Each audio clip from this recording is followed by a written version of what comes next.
This video was almost the Death Note one-shot. Very close to being a Death Note one-shot video. Probably too late to make that video now, but I really enjoyed that. If you guys haven't read the Death Note one-shot, go check it out on the Shonen Jump app. Minoru was really cool. I really enjoyed his character, you know. But guys, we're not here to talk about that. What we're here to talk about is the Yonko. I'm here to drive the point home that the Yonko are not gods. Over the past week after the recent chapter, there have been several overreactions and overstatements and wild statements in general because people jump to conclusions and people, like I said before, they overreact. But this is twofold because it's not just people overreacting for no reason. I think there's a reason to react, but there's never a reason to overreact. This is what I mean. The Yonko, from what we know, the most powerful, most notorious pirates in the world. That was told to us by Garp when he met Luffy after Enies Lobby. And I think the timing of that meeting was perfect, where he talked about what the Yonko were, the new world, and just the sheer influence of the Yonko. And then a few chapters later, we got Whitebeard versus Shanks. The Yonko make up the balance. Them as a faction, 4 of them, they make up the balance of the world, in which them, the warlords, well, the previous warlords, and the Marines, the great balance is between the 3 of them. Now the SSG and that whole faction will take the reins from the warlords, but the Yonko was a huge part of it. What I want people to understand is that even though the One Piece world has a perception of what the Yonko are and what they grant in the One Piece world, but we also have to understand at the end of the day, they're humans. They're not gods. Going back to what I said about overreactions, I'm not too mad at people doing it because of what the story has told us and how the story has hyped up these Yonko. Skipping forward to Zoe when Peckham's talked about Big Mom, Peckham started breaking down exactly what was going to happen if they declined the invitation from Big Mom. Peckham's was used to give not only the readers, but also the Straw Hats a bird's eye view of what the Yonko present and how fearsome they can be. He said if you refused an invitation from Big Mom, he will be delivered a present, and in the box, it will contain the head of someone close to the recipient. For Sanji, in that case, it would be the head of one of the Straw Hats or someone from the B.D.A. And then Luffy asked Peckham's, how do you know this? And Peckham says, because this is true power, Straw Hat. And this quote is great because it says, when a person with overwhelming power threatens you, the future is set in stone. Who can resist it? That is the meaning of the 4 emperors.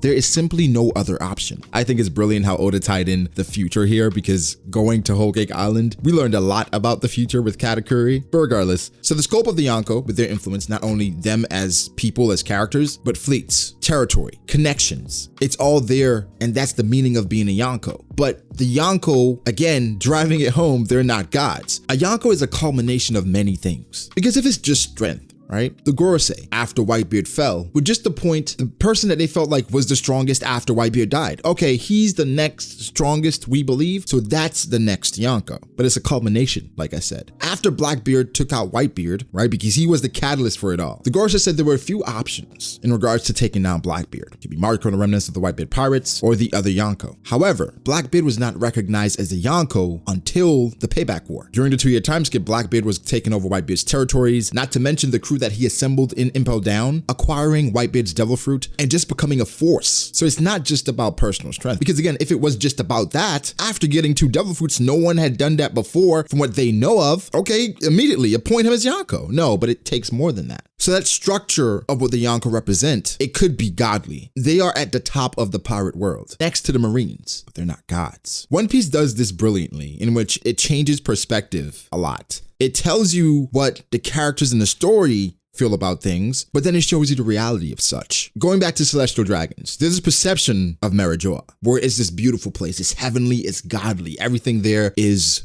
beautiful, but beneath it, there's slaves, there are people working, there are people dying every day because of the structure of how they're set up, which they had to walk on people to get to where they are, and that's the structure of Marijoa. From what the world sees, Buggy is someone that was on a Pirate King ship, friends with the current Yonko, was working with another Yonko in Whitebeard, helped a future Yonko in Luffy, managed to subdue some of the most notorious people from Impel Down, and made them part of his crew, and he became a warlord because of that. So the perception of Buggy is a lot greater than what he really is. Not saying that's what the Yonko are, but I think the idea of what the Yonko are is a lot grander and greater than what they actually are. Going back to Kaido's introduction about capture, deaths, I mean, his hobby, it seemed like he wanted to die and that he was so powerful he could not die. They tried to kill him and it couldn't happen because of numerous things. Do you think this is all true? Maybe based on your perspective, but how are things really? I remember when Oda showed us Mihawk approaching Shanks. It was completely different from what we saw the pirates at the beginning of the series. They looked happy-go-lucky, just really chill individuals that wouldn't really hurt anyone. And even in that chapter, that first chapter, they went from happy-go-lucky to Lucky Roo killing someone because they hurt one of his friends. When Mihawk approached Shanks, Ben Beckman and those guys, the aesthetic was different. Our perception of the Shanks crew, the red-haired pirates, is completely different from what they are. Yeah, they have that side of them where they can laugh, dance, and just have a good time. But you cannot forget that at the end of the day, this is a Yonko's pirate crew. Another thing that could amplify our perspective of the Yonko or perception of the Yonko is Marineford, because we hadn't seen a lot of the Yonkos in action. We know that they were powerful. We saw Whitebeard and Shanks clash, the skies split. We understood they were powerful, but how powerful were they? Well, Marineford happened, and Whitebeard seemingly by himself took on the world government. Of course, he had his crew with him, his fleets, but Whitebeard was the one person that was doing the impossible, it seems like. He had a devil fruit that could destroy the world. He was creating tsunamis by himself. He took on the Navy admirals, the world government's strongest fighting force. He took them on one by one by one, and then when he did his earthquake attack, they came together to stop that. The Yonko must equal 3 admirals. Whitebeard showing at Marineford is one of legend, because even in death, he died standing up. So after Whitebeard's performance at Marineford, which was legendary, and not just in One Piece lore, in all of anime, the thing's lost in translation of Whitebeard's performance, but the bigger point here that I want to touch on is that while Whitebeard was a Yonko, and going further into the story, and we know a lot more now, the peak of Whitebeard surpasses the level of what we know the Yonko to be currently. The Yonko system is fairly new. It was not a thing back then with Gold Roger, and seemingly like what we know the Yonko to be today came to fruition when Shanks became a Yonko 6 years ago. One could say it could have been established before then, but we don't know anything about if Shanks took anyone out or after Shanks joined, this became a thing. However, back then it was Whitebeard, Roger, Shiki, Big Mom, Kaido, Rocks, those guys. Whitebeard, Big Mom, Kaido, Shiki were under Rocks. Rocks wanted to take down the world government. Rocks got taken out by the Marines and Roger and his pirates. After that, Whitebeard rose to prominence, Kaido rose to prominence, Big Mom rose to prominence, Shanks was on Roger's crew, all these different things. But one thing that remained clear, even through this flashback with Odin, the level of power with Whitebeard and Roger, clearly above the other two. Clearly above the other Yonko, even as they are today. We have to give Big Mom some credit, because every time Big Mom is brought up, it's never in a light that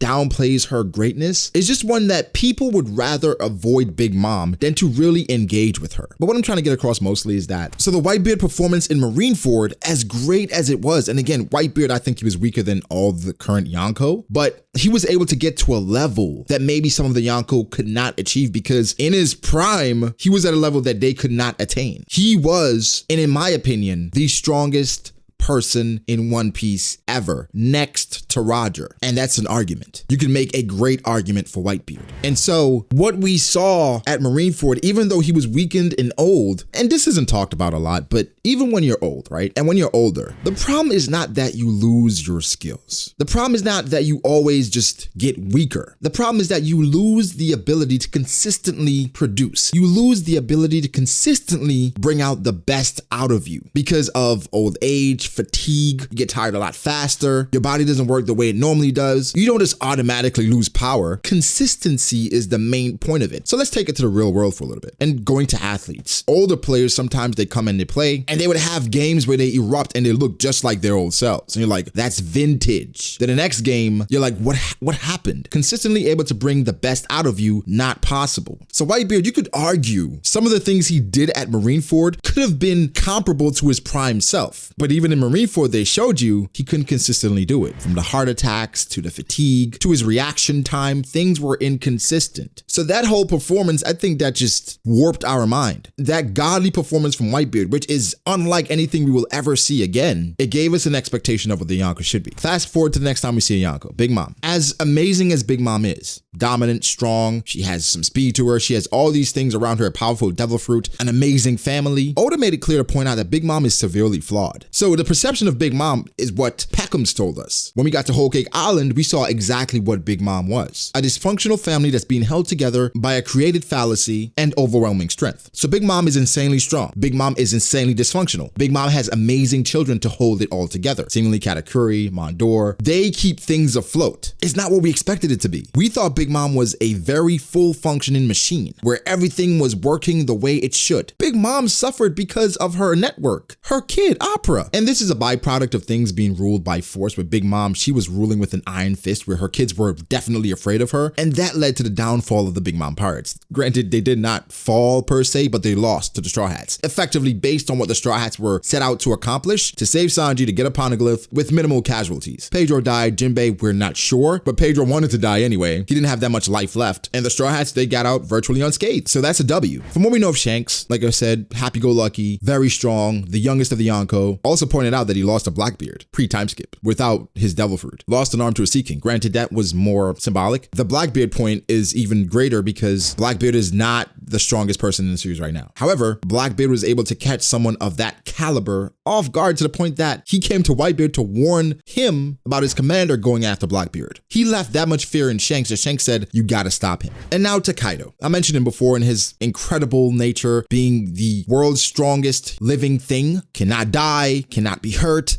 none of that. But when he first showed up, he had a scar. Oda made a point to show that Kaido had a scar. So as much as I liked Kaido's entrance, One Piece chapter 795, it was one of the most amazing chapters I've ever read because it was seemingly out of nowhere. Didn't expect it. I think that's my thing with spoilers. I hate spoilers because I like to be surprised. I like not knowing where things are going. All of a sudden, an amazing plot twist and I'm like, oh my God, that shit just blew me away. That's what I like. So when 795 happened, it was just, oh my God. That's why 957 is legendary as well, because out of nowhere, we got the bounties of the Yonko, the element of surprise. So when that happened, as amazing as it was, I was somewhat fixated on who scarred Kaido. And that became a thing throughout the community. Everyone speculated on who scarred Kaido. Oh my God, it looks just like Luffy's scar. It was definitely Akainu. Oh, it was probably Mihawk. Oh no, it was definitely Roger or Rayleigh. No, it was definitely Whitebeard. You mentioned Whitebeard after he died. Now we know. So again, it's the perception of what it is. Doflamingo, based on how he reacted after saying they were going to screw him over and that was going to affect Kaido, was worried. Anybody would be worried. If you're a broker and you're working with someone like Kaido, who for all intents and purposes is a top 5 character as far as strength is concerned, you would be worried. So I don't know why that's used as a thing against Doflamingo, because he's worried about a top 5 character coming after him after fucking up his operation. That's a normal reaction. The Yonko are not anything that we picture them to be. Going to the flashback with Kaido versus Oden, being an indestructible force, then you were parried or you were overpowered by a swordsman that, again, Oden is powerful, but you didn't expect Oden to defeat Kaido. After this said Enma was the one to scar Kaido. And people were trying to argue that Oden wasn't the one to scar Kaido. More than likely someone else used the sword to scar Kaido. I'm like, what? How does that even make sense? Why are you even arguing this? It was stupid. I didn't even contest it because it's stupid. It was implied that Oden lost to some shiesty methods. I never expected the method to be Kaido was done, seemingly Oden was tricked, then Kaido used that advantage to knock Oden out. I thought in a way Kaido wasn't involved, like he got scarred, but I didn't think Kaido was the one to use that to his advantage. I don't know why I didn't think of it, because pirates are gonna pirate. And I like Blackbeard for being a pirate, so I don't hate Kaido for this at all. But again, the perception of what the Yonko are, no one would expect that. After what Oda built up Kaido to be, no one would expect that. Kaido is indestructible. Some people are saying that it takes away from Kaido's present form, because now you know Kaido is not as indestructible as we once thought, but he had a scar from the beginning. So we knew his defense could be penetrated. It was just a matter of how. And that's what Udon, I think, fleshed out, how we could penetrate Kaido's scales, but it drove the point home. The Yonko are not gods. And that goes with the theme of One Piece in general, where the gods of the world, they all fall before the Straw Hats, or before Luffy in general, like with the NL, Doflamingo, no matter how much a character is put on a pedestal. I always remember the quote from Batman versus Superman, when Bruce Wayne or Batman asks Superman, do you bleed? Whereas people had this perception of Superman that he was a god. So Batman was asking him, do you bleed? And I think that's what the Yonko, they are hyped up to be now, gods of the One Piece world. So when they actually bleed, people are stunned. People are knocked off their rocker because the Yonko, they're the strongest ever. Like, no one is supposed to be able to compete. I support the Yonko. I think they're very strong, top 10 characters, all of them. But this Admiral agenda, Guys, listen, I think the overwhelming support of the Yonko is crumbling. And again, like the Batman versus Superman thing, where once you see your god get hurt, at that point, that person isn't your god anymore because you know that they can get hurt. I saw a lot of people changing their tune on the Admirals as well, because now it's like, well, I guess maybe the Admirals could defeat the Yonko. Like, why was that ever a question, you know? But it's funny. But I'm here not only to push my Admiral agenda. People know how I care about Shanks. Shanks is one of my favorite characters in One Piece. I think Shanks is probably the strongest Yonko, but hey, what do you guys think? I mean, I know what I think. I know what the facts are. I know the Yonkos are not perfect. They're not gods, as been shown throughout the story. But what do you guys think? Do you think the Yonko are indestructible? Obviously, you can't think that anymore, right? Every Yonko has a weakness. Even Blackbeard, before he became a Yonko, Oda showed us just how vulnerable Blackbeard can be. He got overwhelmed by an old Whitebeard. He got beaten by Magellan. He ran from Akainu with his entire crew there. That's your king? But guys, give me your thoughts. What do you think about all this? Let me know. Let me know. Do you agree? Because I think you can't disagree. I'm sure people are gonna be mad right now because like, oh my God, bro, shut the fuck up. Yonkos are gods. I don't know what you're talking about. All right, light. Anyway, like the video if you did. Be sure to subscribe to the channel for more content like this. Follow me on Twitter at BragoDAce. Follow me on Instagram at BragoD.Ace. Shout out to my patrons. I appreciate you guys so much. Make sure to like and subscribe, guys. I'll catch you in the next one. Peace.